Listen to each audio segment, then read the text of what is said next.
మీ సంతాన కలను నిజం చేసుకునేందుకు ఈ రోజే 49 సంప్రదించండి 9390501418. ఏపీలో విజయవాడ పోలీసుల చేతిలో లాకప్ డెత్ కు గురైనట్లు భావిస్తున్న గాదె సాయికృష్ణ కేసు ఇప్పుడు రాష్ట్రంలో తీవ్ర చర్చనీయాంశంగా మారుతోంది. నగరంలోని కృష్ణలంక పోలీసులు మార్కాపురం నుంచి తీసుకొచ్చిన సాయికృష్ణను కస్టడీలో హింసించి చంపేశారని, శవాన్ని సైతం కుటుంబానికి ఇవ్వకుండా దహనం చేసేశారన్న ప్రచారం జరుగుతోంది. ఈ నేపథ్యంలో సాయికృష్ణ తల్లి దాఖలు చేసిన హెబియస్ కార్పస్ పిటిషన్పై విచారణ జరిపిన హైకోర్టు ఈ నెల 29న అతన్ని హాజరుపరచాలని ఆదేశాలిచ్చింది. అయితే ఆలోపే కీలక పరిణామాలు చోటు చేసుకుంటున్నాయి.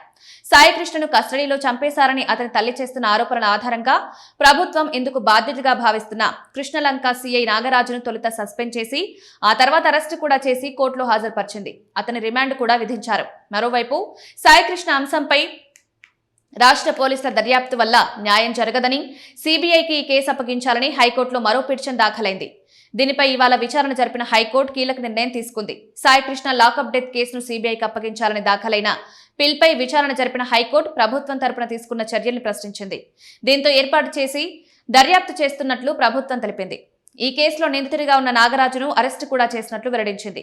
ఇవాళ నాగరాజును కోర్టులో హాజరుపరుస్తున్నట్లు తెలిపింది. దీంతో హైకోర్టు సీబీఐకి ఈ కేసును అప్పగించే విషయంలో నిర్ణయాన్ని వాయిదా వేసింది. ఈ కేసులో తదుపరి విచారణను వచ్చే నెల 6వ తేదీకి వాయిదా వేశారు.